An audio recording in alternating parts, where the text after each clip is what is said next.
میں ظہر سے پہلے، جمعہ نماز سے پہلے وہ نماز آپ پڑھیں 4 رکعت نماز، نماز رد مظالم پڑھتا ہوں یا پڑھتی ہوں. کیا نام ہے؟ رد مظالم. رد مظالم. کیا مطلب رد مظالم کا؟ کہ وہ چھوٹے موٹے گناہ جو ہم بچپن سے کرتے چلے آئے، کسی کا چھوٹا موٹا حق کھا لیا، کسی کا کوئی ہم نے مثلا باہر نکلے کسی کی چپل ہم نے استعمال کر لی بغیر پوچھے، سفر میں ساتھ تھے کسی کا ٹوتھ پیسٹ استعمال کر لیا. حج اور زیارات کے سفر میں اکثر ایسا ہوتا ہے. ذوالقرنین بھائی خدا آپ کے کارواں کو ترقی عطا فرمائے. آپ حج زیارات کا گروپ بنا رہے ہیں، بناتے ہیں، تو جو بھی جاتے ہیں سفر میں بہت سی چیزیں ایک دوسرے کی استعمال کر لیتے ہیں.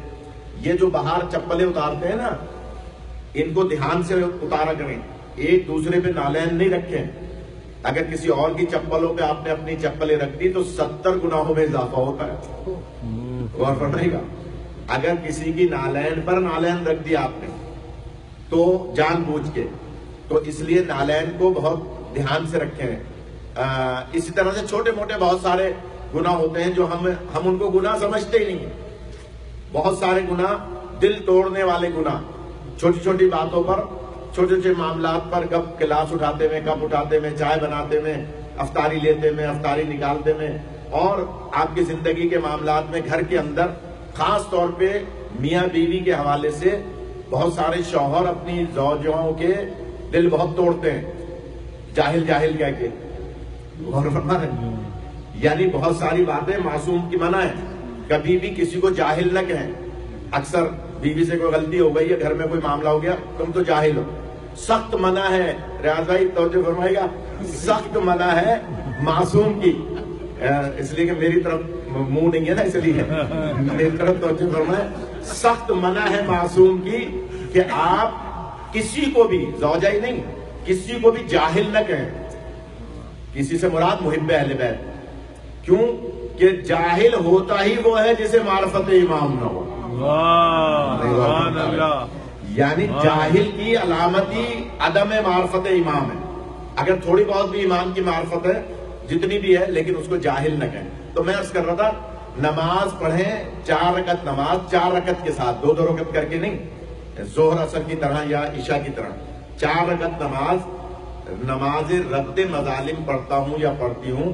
یعنی وہ مظالم جو ہم بچپن میں یا چاہتے ہوئے یا نہ چاہتے ہوئے، جن کا ہمیں پتہ نہیں ہے، جو ہم بھول گئے، ہمارے بزرگوں سے ہم نے کوئی بدتمیزی کر لی، کوئی ایسا مسئلہ قطع رحمی کر لی، تو یہ رمضان میں ہی ہوتی ہے، یہ نماز اس کے علاوہ نہیں ہوتی. اس لیے اس رمضان کو اللہ کی بہت بڑی نعمت سمجھے.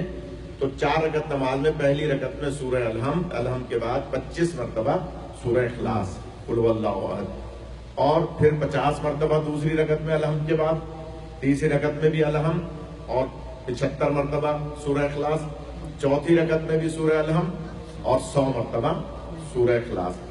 یہ 4 رکعتی نماز عشاء کی طرح ہے، یا آپ ظہر اثر کی طرح پڑھیں.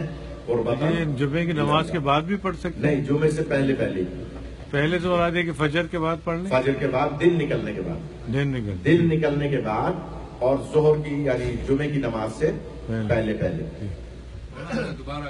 ہاں، یہ ایک 4 رکعتی نماز ہے جو صرف رمضان میں کسی بھی جمعے کو پڑھی جاتی ہے.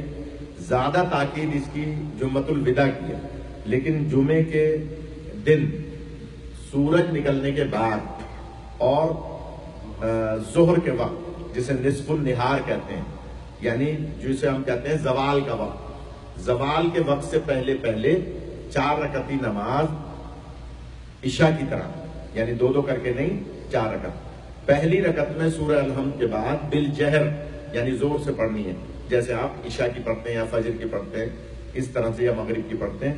بالجہر سورہ الحمد کے بعد 25 مرتبہ پہلی رکعت میں سورہ اخلاص، یعنی جسے سورہ توحید بھی کہتے ہیں. دوسری رکعت میں سورہ الحمد کے بعد 50 مرتبہ سورہ اخلاص. تیسری رکعت میں سورہ الحمد کے بعد 75 مرتبہ سورہ اخلاص.